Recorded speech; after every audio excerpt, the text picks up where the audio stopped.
दोनों कंट्रीज के बीच में डेवलपमेंट होगी कि नहीं, इस पे भी शक है। हाँ, इस माहौल को बिगाड़ने में बहुत सारे लोग पहले से लगे। एक स्टेटमेंट आ गया पहले ही कि बाजवा साहब ने बोला था कि पाकिस्तानी आर्मी लड़ने के काबिल नहीं है और उनके पास टैंक्स नहीं है। ये स्टेटमेंट वाज अनवांटेड फॉर, और उसके बाद एक स्टेटमेंट उन्हीं साहब का और आया कि बाजवा ने कुछ इंडियन जर्नलिस्ट से मीटिंग की और ये और वो। यार एक बात बताओ कि ये स्टेटमेंट्स आप इसी समय क्यों दे रहे हो? कोई एक रीजन तो होगा ना, आप तो दे रहे होगे इस मीटिंग से पहले ही। उससे पहले एक अटैक हुआ रजौरी में, इंडिया उस पर चुप लगा गया क्योंकि मीटिंग सामने खड़ी है, ठीक है। तो ये भी सोचने वाली बात है, there are some people who are trying to मतलब जिसे बोलते हैं माहौल को खराब कर रहे हैं, ठीक है, who trying to create up tensions between the two countries. Why? क्यों? लेकिन इसका मतलब है कि वो फिर दोनों कंट्रीज के दुश्मन हैं, कॉमन एक एनिमी है। अगर कोई इस तरह का कर रहा है कि एक आम आदमी का शायद थोड़ा बहुत फायदा हो सकता है, बाकी शायद इन लोगों को तो इतना फायदा ना हो, लेकिन अगर एक आम इंडियन या आम पाकिस्तानी की मैं ज्यादा बात करूंगा बजाय इंडियन के, उसको कुछ फायदा हो सकता है। बहुत सारी तरक्की हुई है पिछले 10 सालों में इंडिया के अंदर, उसका कुछ फायदा एक पाकिस्तानी को शायद हो सकता है। जहां तक एससीओ समिट की बात है, पहले आपको समझना पड़ेगा पाकिस्तान क्या कर रहा है। पाकिस्तान इसलिए वहां है कि वो चाइना का पट्टा है, वरना SCO is a summit of developing Nations. तो वहां बताइए पाकिस्तान और डेवलपमेंट तो ऑक्सीमोरन है, वहां डेवलपमेंट नाम की तो चीज ही नहीं, उनका वहां काम किया। अब पाकिस्तान को एससीओ को छोड़ के अगर आप पीछे 2-3 महीने में अपना रडार घुमाए, पाकिस्तान एक वर्ल्ड की मोस्ट डिप्राइव्ड नेशंस था। 10 जो मोस्ट डिप्राइव्ड उनमें पाकिस्तान शिरकत करता है। तो पाकिस्तान को तो एससीओ में इज्जत बख्शी गई है, चमचागिरी का वो क्या मेडल मिला है, इसीलिए तो पाकिस्तान है। अब टेक्निकली बात करूं फैक्ट्स पे, तो पाकिस्तान आए ना आए कोई फर्क नहीं पड़ता। देखिए, यस, दोनों कंट्रीज के बीच में रिलेशंस जब भी बेटर होंगे उसका फायदा आम आदमी को ही होगा, क्योंकि ट्रेड होगा, क्योंकि यहाँ से सामान वहां जाएगा, वहां से यहाँ आएगा। जो चीज हमारे पास नहीं, आप इतनी सारी बल्क में आप मेडिसिन ले रहे हैं, वैक्सीन ले रहे हैं, वो सारी वाया दुबई जा रही है, तो दुबई उसमें से अपना कमीशन ले रहा है, और कितना कमीशन ले रहा है नोबडी नोस। क्यों? तो कोई आदमी नहीं चाहता कि ये डायरेक्ट ट्रेड हो जाए, या कोई कंट्री नहीं चाहता। ये सारी चीजें हैं, और क्यों हैं? इसलिए हैं क्योंकि एक बहुत बड़ी प्रॉब्लम है बीच में। ये जो 1 रुपए की दवाई वहां 100 रुपए में बिक रही है, इसके बीच में 99 रुपीज कौन खा रहा है?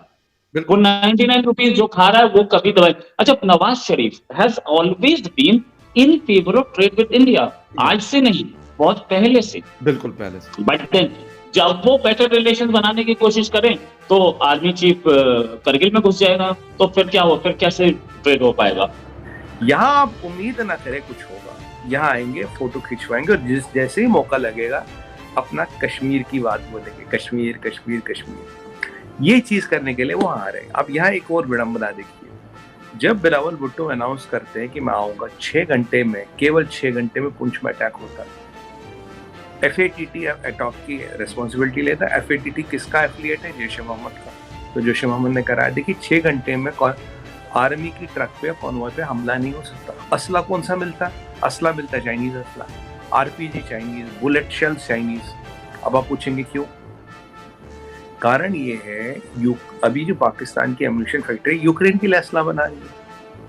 जो चाइना ने असला दिया था वही आतंकवादियों को दे रहे हैं। इसीलिए आप कश्मीर में भी देखिए चाइनीज पिस्टल से पकड़ने लगे ही हैं, चाइनीज एम्यूनिशन मिल रहा है, चाइनीज ग्रेनेड्स मिल रहे हैं। तो अब ये अपना जो चाइना ने असला दिया था वो आतंकवादियों को दे रहे हैं। तो बिलावल के आने से कोई चीज तो होनी नहीं। अब मैं आपसे बेट कर सकता हूँ, शर्त लगा सकता हूँ अंबर जी, बिलावल को ये भी नहीं बताऊंगा एससीओ का एजेंडा क्या है। अब आप बोलेंगे आप में इतना ओवर कॉन्फिडेंस कैसे? अभी ये हमारी मोहतरमा, मतलब बड़ा सम्मान है उनका, हीना जी, पाकिस्तान की डिप्टी फॉरेन मिनिस्टर, ये अभी गई थी लावरोव साहब से मिलने रशिया। आपने वो वीडियो देखा होगा। वो लावरोव साहब 10-15 लोग लेके बैठे हैं, मैडम तो अकेली गई। तो लावरोव साहब ने पूछा, मैडम जी बाकी लोग कहाँ हैं? कहता आ रहे हैं। फिर कुछ देर बाद बोला, आए नहीं आपके लोग? कह रहे नहीं, मैं तो बस अकेली हूँ। तो उसने कहा पर मतलब हमारा तो पूरा डेलीगेशन बैठा है। Delegation engages with the delegation. अगर यहाँ का प्रिंसिपल सेक्रेटरी है, वहाँ का प्रिंसिपल सेक्रेटरी, यहाँ का फाइनेंस सेक्रेटरी है, वहाँ का फाइनेंस सेक्रेटरी है, तो फिर मैडम बोली हम तो छोटा मुल्क है ना, ऑपरेशन तो बहुत बड़ा मुल्क है, तो हम इसीलिए अकेले ही चलते हैं।